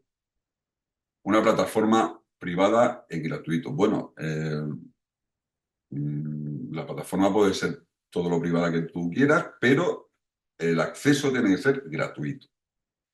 Es decir, hay muchas organizaciones que lo que hacen es que dan un acceso, digamos, un email y una contraseña, por ejemplo, genérico, ¿vale? Para que cualquier persona pueda acceder. Pero durante los primeros años, no, o sea, siempre esos productos tienen que ser siempre accesibles de manera gratuita, independientemente de que la plataforma sea pública o privada. Cualquier persona tiene que tener acceso desde el principio. No se puede esperar años. Si no, eso no se os aprobará en la plataforma de resultados. ¿Vale? Y eso está claro. Y una vez que firmáis el convenio de subvención, eso lo indica y lo tenéis que cumplir. ¿Vale? ¿Se puede usar el budget por pagarle viajes en horarios a expertos externos, a los partners? En un paquete de trabajo se prevé involucrar esos expertos externos en unas actividades de proyecto para ejercer de external reviewer. Unos talleres donde se invitan a los expertos en temas específicos para codiseñar herramientas que luego el consorcio desarrollaría. Bueno, estamos hablando de una subcontratación, ¿vale? Al fin y al cabo. La guía lo que permite es la subcontratación de actividades que no sean básicas para la ejecución del proyecto. ¿Vale? Entonces, lo que no podréis hacer es externalizar los talleres. Ahora, si los talleres los organizáis vosotros, participan personal de las organizaciones y necesitáis subcontratar a una persona en concreto para algún detalle en concreto, se podría hacer, lo tenéis que indicar en la solicitud y como todo, eso será evaluable por los evaluadores. Y los evaluadores serán los que lo tengan en cuenta y lo valoren. Lo que no podéis es externalizar todo el taller. Eso no se puede, ¿vale? Vale, seguimos. Se valora positivamente que se haga un mix entre budget para profes para trabajar en actividades y budget para estudiantes que también viajen para tomar parte en esas actividades para ser codiseñadas. O pensando en eficiencia de coste finalizada, no lo entiendo muy bien. Obtener el mejor resultado, mejor invertir todo el trabajo de los profesorados y expertos en utilizar budget para involucrar estudiantes. Bueno, es que depende de las actividades. Si vosotros creéis que en las actividades es conveniente que haya movilidad tanto de profesorado como de estudiantes, adelante. no hay problema. Tendréis que incorporar budget de, o sea, tanto para unos como para otros, para el profesorado como para el alumnado. Quiero decir, no hay algo mejor o peor, simplemente depende de quién queráis que participe en la actividad y de lo justificado que esté. Si vosotros justificáis que van a participar solo profesores porque es para formación del profesorado, pues adelante. Que el alumnado también va a recibir formación y por lo tanto es conveniente que asistan, perfecto. O sea, ninguna de las dos ideas, de las dos opciones es mala. Lo que veáis siempre, lo importante siempre es justificarlo, que el evaluador entienda lo que estáis pidiendo. Preguntas. ¿Qué documentos acreditativos se deben aportar para la cofinanciación? No, la cofinanciación no hay que explicarla, justificarla ni nada. Se da por hecha. O sea, se da por hecha. Estos proyectos son cofinanciados y se sabe que son cofinanciados. No hay que acreditar nada porque simplemente se sabe que es así. ¿Qué es lo que quiere decir la cofinanciación? Que no os sobra dinero. En todo caso, os falta dinero para llevar a cabo el proyecto y esos fondos que os falten lo tienen que aportar las organizaciones. No puede sobrar. Pero no hay que acreditar nada. ¿Se pueden utilizar los fondos para pagar honorarios o subcontratar a socios externos? Para pagar honorarios, ¿te refieres a una organización? Claro, es que si no, ¿para qué vais a pedir fondos? Si vosotros necesitáis emplear personal en esto y esas horas de trabajo cuestan dinero, pues claro, utilicéis los fondos. Subcontratar a socios externos, eso es contradictorio. Subcontratar a socios externos es que no existe. El concepto de socios externos no existe. Subcontratar, vamos a ver, lo que no podéis es subcontratar a alguien para que os haga el material, los productos que queréis hacer. Eso no se puede hacer. ¿Vale? No se puede subcontratar actividades básicas. Y una actividad básica es llevar a cabo los productos. Luego, eso, la segunda pregunta no, la primera sí. Luis dice que la carta ECHE debe tenerla cada universidad, pero no es necesario incluir ningún tipo de información sobre ella. No. Simplemente si vuestro OID está asociado a una carta ECHE, pues nos saldrá. Nosotros luego sacamos un listado y vemos qué organizaciones no tienen ECHE. Bueno, pues esas organizaciones no pueden participar. Si la tenéis, la tenéis. ¿Vale? No es problema. Nuestro coordinador pertenece a la UV, no sé si quiere decir a la Universidad de Valencia, y también, o de Valladolid, es que no sé lo que es la UV, y también a una entidad de investigación, Incliva Research Foundation. ¿Puede presentarse desde Incliva? Es que vosotros estáis hablando de una persona como coordinador. En el programa Erasmus, el coordinador no es una persona, es una organización. Quien presente el proyecto, pues, mientras cumpla los requisitos, el coordinador de la propuesta es que, a ver, el coordinador es la organización solicitante. Esa es la coordinadora. No es una persona, insisto, no es una persona. Cuidado con que, por ejemplo,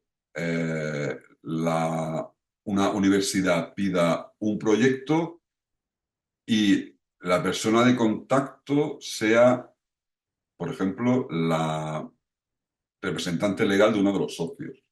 Eso hay que tener mucho cuidado con eso, porque, bueno, no sé, sin entrar en detalles, eso puede ser muy interpretable, ¿vale?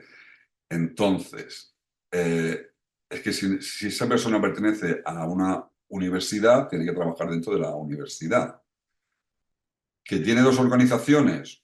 Bueno, a ver cómo lo explicáis eso, ¿vale? Hay que tener cuidado. En el pasado hemos tenido problemas de ese tipo.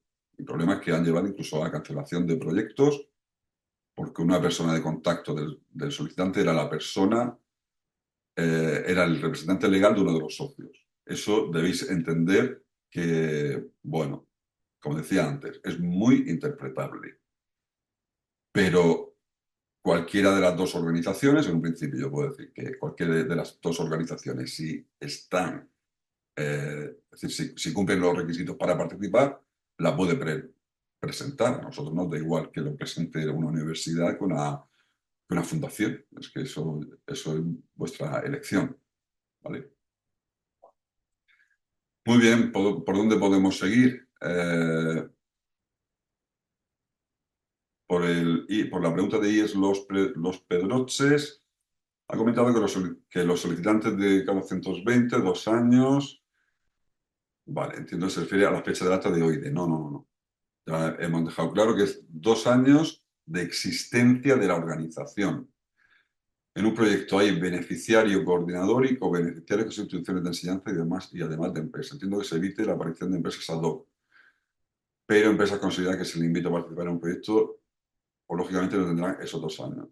A ver, lo que se ha dicho es que el solicitante, no socios, el solicitante tiene que tener una antigüedad mínima de 2 años. Eso es así, eso es lo que dice la guía del programa y no es interpretable. Es decir, cualquier organización o cualquier solicitud que presente una organización que tenga menos de 2 años de vida, la organización tiene que ser rechazada. No hay más vuelta de hoja, eso es así. Así indica la guía del programa y son las reglas del juego. Vale, capacidad financiera. ¿Por qué cada país utiliza un sistema diferente para valorar la capacidad financiera? Eso no es así. La capacidad financiera es única eso viene en una guía de la comisión y se debe aplicar de la misma manera. Es decir, en un principio son las mismas. Con las mismas condiciones, a la española se le cancela el proyecto y a la alemana no. Bueno, habría que ver ahí lo que ha ocurrido, pero os puedo decir que los criterios para llevar a cabo la capacidad financiera de la organización solicitante los establece la Comisión Europea. ¿Cuál es el máximo de proyectos que se pueden presentar como coordinador entre los 4 campos? Ya hemos dicho 10. 10 proyectos, ¿vale? De youth no podemos hablar de juventud porque eso nosotros no somos la Agencia Nacional de Juventud, pero entiendo que es igual, ¿vale? Es igual, son 10. ¿Qué porcentaje de newcomers y experience se aconseja? ¿De qué depende que se nos consideren un grupo y otro? O en otro. ¿Ser newcomers afecta a la presentación como coordinadores? Bueno, ya lo hemos dicho. Porcentaje, no hay porcentaje. Insistimos, lo que se valora es que se incorpore al menos un socio que sea newcomer o less experienced, ¿vale? Newcomers es que nunca se ha participado en un proyecto K2 del programa nuevo, no del anterior, y less experienced sí ha participado, pero en pocos. Esa es la diferencia y eso, insisto, eso sale automáticamente de la base de datos de la comisión, ¿vale? ¿Ser newcomers afecta a la presentación como coordinadores? A ver, pues depende, ¿no? Eso depende también del proyecto. Si los evaluadores pueden pensar que el proyecto es de una envergadura muy compleja como para que una organización sin ninguna experiencia la coordine. Claro, pero eso dependerá del proyecto, de la complejidad del proyecto, etcétera, etcétera. Entonces, es difícil decir algo definitivo, porque no lo hay. ¿Puede afectar el ser un newcomer a la presentación como coordinador? Puede afectar, efectivamente, puede hacerlo. ¿Eso quiere decir que no se puede presentar? No, insisto, no es lo mismo pedir un proyecto de 120.000 euros con 3 socios que un proyecto de 400.000 euros con 8 socios. Es que no es lo mismo, ¿vale? Y también depende de los productos que se quieran hacer. Vale, Anónimo, dice, ¿es recomendable incluir una actividad específica de comunicación y difusión en el plan de trabajo o es preferible integrar estas acciones de forma transversal dentro del resto de actividades? A ver, un poco la lógica es que cada paquete de trabajo lleva una comunicación y una difusión, ¿vale? Se difunde ese paquete de trabajo. Vale, hay gente que dice, no, pero es que nosotros, las actividades de difusión, nosotros hacemos 3 productos y luego en las actividades de difusión difundimos las 3 a la vez. Bueno, pues entonces haced un paquete de trabajo, ¿vale? Es decir, si es actividad de comunicación o difusión de un paquete de trabajo, eso irá dentro del paquete de trabajo. Que es una actividad que afecta a todo el proyecto y no solo a un paquete de trabajo, haced un paquete de trabajo aparte. Pensamos que eso sería lo más lógico. Este año los beneficiarios han de firmar 2 documentos, Accession Form y Declaration on Honor. Efectivamente, eso es una novedad este año. Se presentan por separado o en un mismo fichero. Yo creo que el documento es el mismo. Si no me equivoco, yo creo que el documento es el mismo. Lo que pasa es que los socios tienen que firmar las 2 cosas. No es necesario que se presente por separado. Lo podéis presentar junto o separado. Ahora, los 2 tienen que ir firmados. Ya sabéis que los socios de otros países, lo normal es que firmen a mano, no electrónicamente, entre otras cosas porque nosotros no podemos valorar si la firma electrónica de una organización extranjera es válida o no, que nosotros utilizamos la herramienta de la Fábrica Nacional de Moneda y Timbre. Entonces, por eso, normalmente los socios extranjeros firman a mano y el solicitante, que es español, y los socios españoles que firmen electrónicamente. ¿Vale? Una vez presentada la propuesta, ¿se puede modificar hasta la fecha límite? Sí. Sí, aunque hayáis enviado la solicitud hasta la fecha límite, la podéis modificar. Siempre lo que le va a llegar a los evaluadores va a ser la última versión que subáis antes de la fecha y hora de finalización de presentaciones, ¿vale? Manuel León dice, ¿se puede adquirir material de laboratorio imprescindible para desarrollar actividades en un proyecto de 220 BET? Sí, pero que sea material de laboratorio. Es decir, lo que no se puede hacer es comprar un material que en el fondo va a ser para que el centro se lo quede para siempre y que lo utilice para todo. Es decir, si es material que se necesita para una actividad, sí, claro. Pero ojo, por ejemplo, hay quienes nos dicen, no, es que compramos 3 ordenadores. No, perdona, o sea, los ordenadores los habéis comprado para el centro, no para el proyecto. Pues se supone que ordenadores ya tenéis. Pero bueno, ese material de laboratorio, que sé, pipetas, claro, eso lo incluís. ¿Puede el alumnado del centro educativo participante en el proyecto realizar el desplazamiento para un encuentro? Uy, lo habéis movido y se me ha perdido. Se me ha perdido lo que estaba leyendo. No sé dónde está. Si me indicáis dónde está, porque se ha movido. A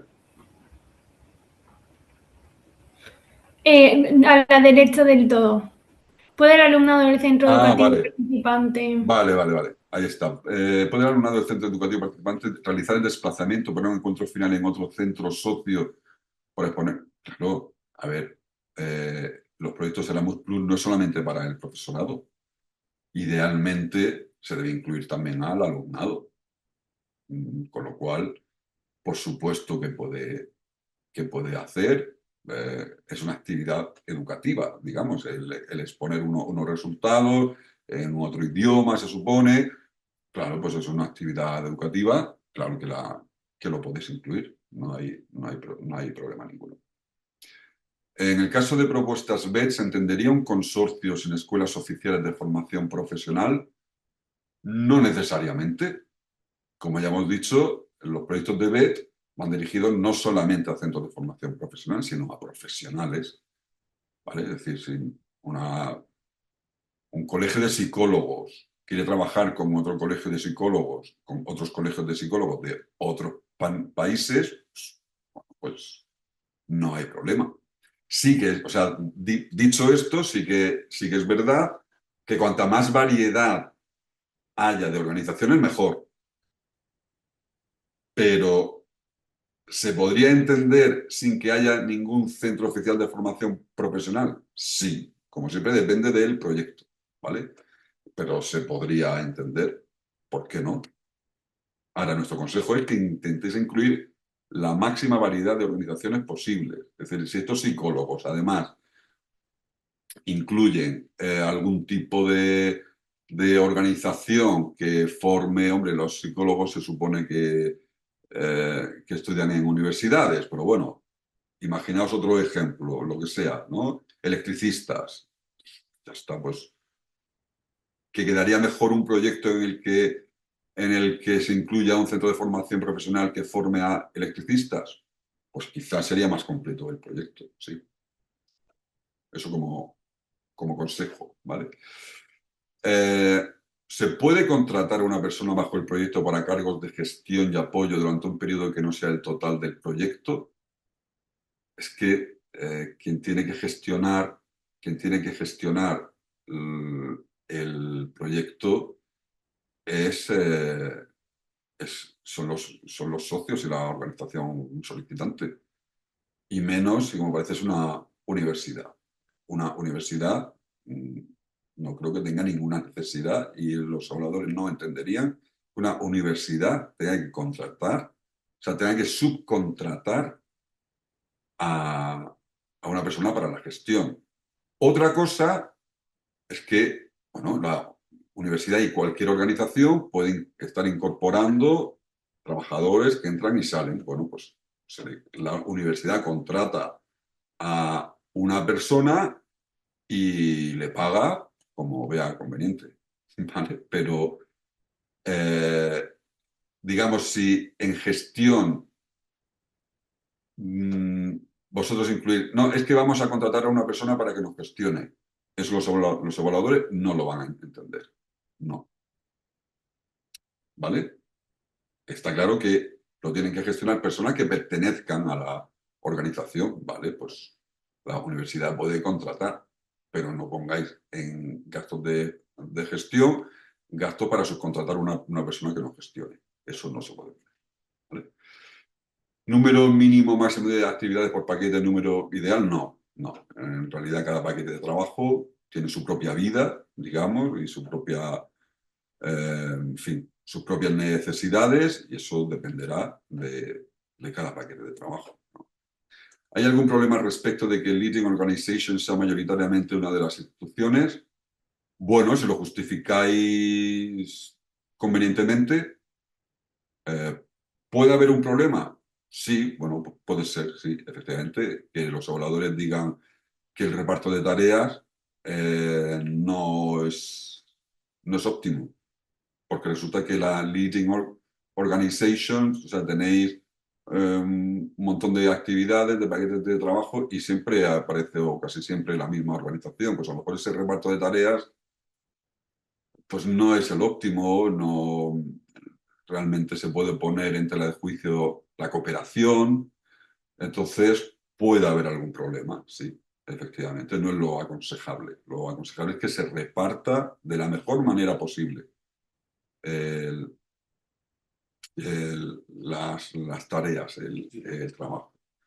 El máximo de solicitudes por OID incluye youth, sí. Sí, la guía del programa así lo indica. Además, hay un pie de página en el apartado donde dice esto, que es incluyendo todos los sectores, incluido juventud. Otra cosa es que en España el sector de juventud lo lleve el INJUVE y no el SEPIE, pero la guía es para todos los países y se incluye todo. Eh, vale, cuando habéis hablado del acuerdo de adhesión os referís a los modelos que genera la propia plataforma. Sí, sí, sí. El acuerdo de adhesión lo genera la propia plataforma.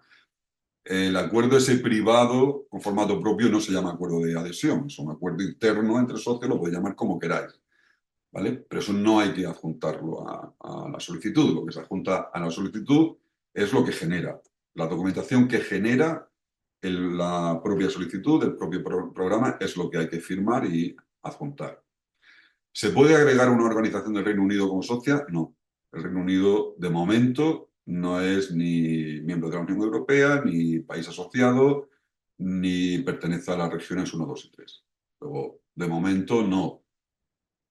Seguramente habréis oído que están en conversaciones, que el Reino Unido se quiere reincorporar al programa Erasmus. Bueno, pues cuando eso ocurra ya aparecerá en la guía del programa, pero hoy por hoy, y para esta convocatoria, no es posible.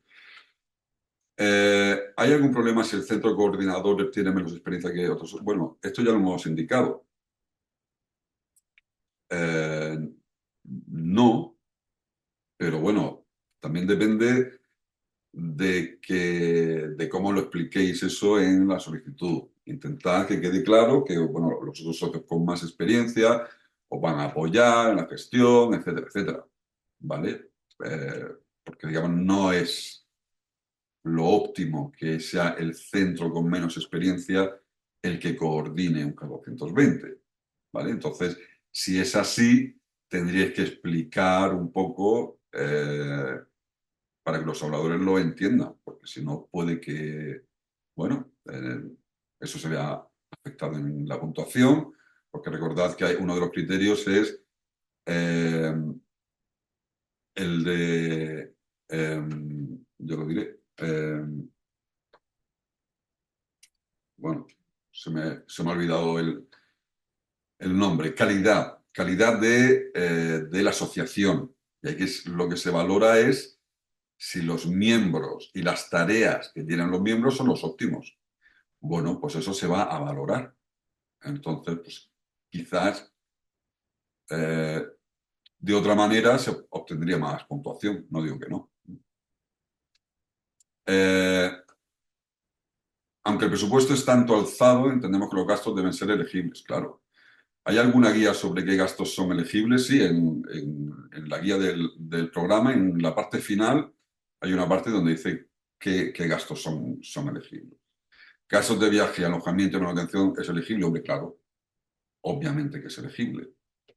Si vais a hacer una formación en otro país, le tendréis que pagar el viaje, el alojamiento y la manutención a las personas que vayan a esa formación en otro sitio. Eso, vamos, no es que sea elegible, es básico y se espera que todos los proyectos tengan ese tipo de gastos. En el ámbito de educación escolar, ¿es posible que la entidad solicitante sea una ONG o debe ser un centro educativo? No importa quién solicite el proyecto, lo que importa es quiénes son los destinatarios. Es decir, si lo presentáis en el ámbito de educación escolar, los destinatarios tienen que ser de educación escolar. Es decir, equipos directivos de centros escolares, profesorado, alumnado, etcétera, la comunidad escolar. Eso tienen que ser los destinatarios, ¿vale? Pero lo puede solicitar una ONG, claro, puede. En relación a los newcomers, se refiere a la institución o a la persona del coordinador. No, ya hemos dicho que nosotros, la persona del coordinador, no, o sea, en el proyecto sí se pide que digáis quién es el representante legal y personas de contacto. La persona que va a coordinar dentro de la institución, eso no implica nada. Newcomer se refiere a la organización, no a las personas. ¿Dónde puedo ver los países que sí se aceptan en este proyecto? Guía del programa, ahora mismo no sé decir la página, pero hay unas tablas de todos los países del mundo divididos en regiones, ¿vale? Miradlo ahí. Son aceptables los de los países, los de las regiones 1, 2 y 3, que básicamente son países del norte de África y del este de Europa, a excepción de Bielorrusia. ¿Vale? Jorge, perdón, página 36. Ahí tenéis tanto lo que está comentando ahora Jorge como lo que ha comentado anteriormente de a qué pertenece cada ámbito, es decir, a qué ámbito a qué sector deberíais enviar o presentar vuestro proyecto según los objetivos del mismo. Ya está. Vale, perfecto. Antía pregunta, si se quiere contratar a un recién doctorando bajo el proyecto durante un tiempo, mientras opta becas postdoctorales o ayudantes doctorales, que bueno, todo este tema de régimen interno de las universidades a nosotros realmente no es... es decir, nosotros no entramos ahí. Lo que tiene es que pertenecer a la organización. Ya está. Nosotros que sí optamos a becas postdoctorales, ayudantes doctores, que de verdad, o sea, yo no pertenezco ni nosotros pertenecemos al ámbito, al mundo universitario, simplemente tiene que pertenecer a la organización. Pertenecer a la organización quiere decir personas que trabajen en esa organización o alumnado de la organización, independientemente de que sean universidades, empresas privadas, eso nos da igual, ¿vale? Esos son ya asuntos internos de cada organización. Estamos acordando con una universidad de Ucrania la participación en una propuesta K220. Entiendo que ella no tiene que aceptar, no tiene que tener carta ECHE. Eso va explicado también en la guía, ¿vale? Claro, si las universidades de Ucrania no tienen por qué tener la carta ECHE o de otro país que no estén dentro de la Unión Europea, evidentemente. En los países donde no existe la carta ECHE no la pueden tener. Lo que sí dice la guía del programa es que las organizaciones de educación superior que pertenezcan a países que no tienen la carta ECHE deben aceptar los principios establecidos en la carta ECHE, ¿vale? Y respetar los principios de la Unión Europea, etcétera, etcétera. Pero evidentemente no se le puede solicitar la carta ECHE a un país que no está... que no pertenece a los países donde no existe la carta ECHE, ¿vale? Vale, no sé si queda... Pueden participar expertos de otras universidades como miembros del equipo de trabajo de un socio o coordinador del socio. A ver, insisto, el programa Erasmus Plus es para organizaciones, no para personas. Entonces, tienen que participar personal y alumnado de las organizaciones. Si hay un experto de otra universidad, ¿es de esa organización? No. Entonces, bueno, ¿podría participar como miembro asociado a esa universidad a la que pertenece? Sí. Si no, sería una subcontratación. Sí que a esa persona se le va a pagar. Quiero decir, pueden participar quien sea, pero recibir financiación no. Y por supuesto, para hacer actividades básicas del proyecto tampoco, eso lo tenéis que hacer las organizaciones. Lo del contrato, autorización de sustitución, es que eso ya son cosas internas vuestras, pero es que si no es de vuestra organización, bueno, lo podríais invitar como experto. Bueno, pero sin recibir financiación. ¿Vale? Si se presenta un proyecto de higher education en el que los destinatarios son estudiantes de grado y posgrado dentro de un proyecto de aprendizaje servicio. Tenemos dos destinatarios. La formación en este ámbito de los estudiantes y la transferencia de resultados a la sociedad. ¿Haría algún problema por tener destinatarios de distinto nivel? No. Al contrario. Si leéis la guía del programa y los criterios de evaluación de las solicitudes, que también los tenéis disponibles en la página web, está el manual de los evaluadores con los criterios, se considera un aspecto positivo que se creen sinergias entre diferentes ámbitos. Entonces, no solamente que no hay ningún problema, sino que es importante crear sinergias con otros niveles. Lo importante es que si lo presentáis por educación superior, tenéis que indicar que los destinatarios principales del proyecto es o personal o alumnado de educación superior, ¿vale? Y luego, como destinatarios secundarios, pues podéis poner otros ámbitos. Lo que no tiene sentido es que los destinatarios principales no sean de educación superior, porque entonces no es de educación superior el proyecto. Pero sí, claro que se pueden incluir todo tipo de destinatarios secundarios, digamos. Sí, sí. No sé si queda alguna pregunta por ahí o en el chat, algo que quede por contestar. Compañeros.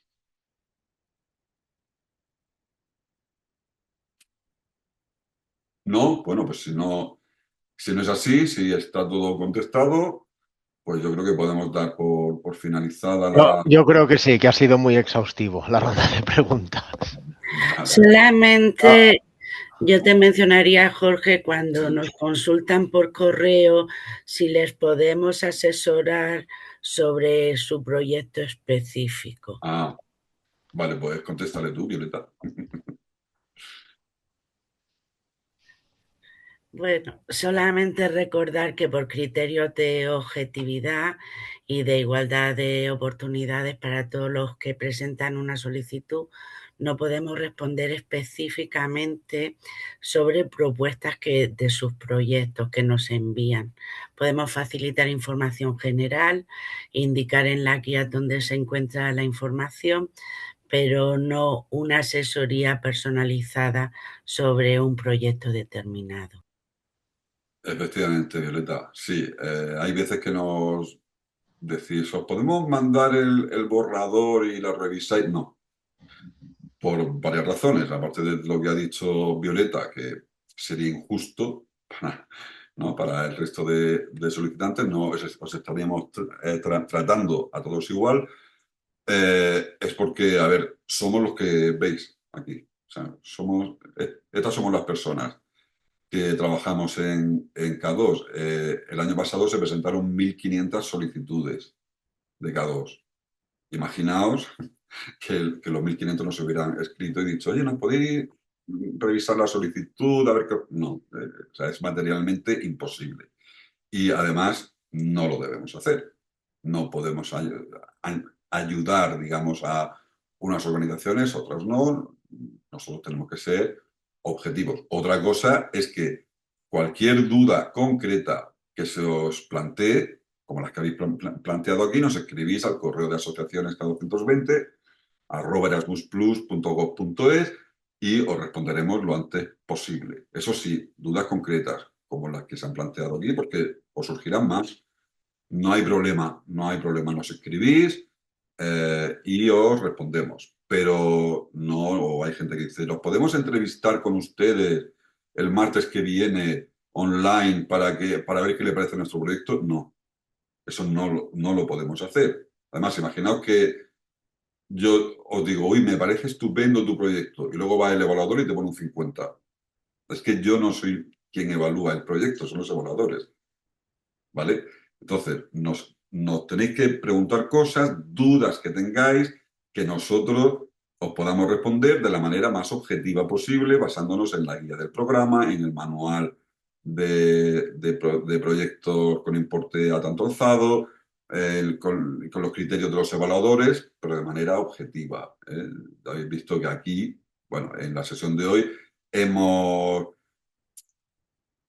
en fin, por lo menos me he intentado expresar no de manera categórica cuando no es de manera categórica, sino podría ser, puede ser, teniendo en cuenta lo que pone los criterios, etcétera. Porque al final todo depende de lo que redactéis, cómo lo justifiquéis y cómo le hagáis llegar a los evaluadores para que ellos entiendan lo que ponéis. Un consejo, ahora que estamos hablando de que los evaluadores entiendan. Pasa muchas veces que vosotros tenéis unos conocimientos y utilizáis, por ejemplo, unos acrónimos y unas siglas que vosotros utilizáis de manera diaria, pero a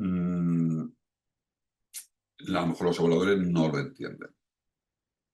Intentad, si necesitáis usar muchas siglas, muchos acrónimos, adjuntar un documento donde expliquéis lo que quiere decir, porque es que hay veces que los evaluadores nos dicen, es que no entiendo lo que me está poniendo. Es que venga a utilizar siglas que yo no he visto en mi vida. Tenéis que entender que los evaluadores no son expertos. O sea, si presentáis un proyecto sobre robótica, los evaluadores que evalúen vuestro proyecto no tienen por qué saber de robótica.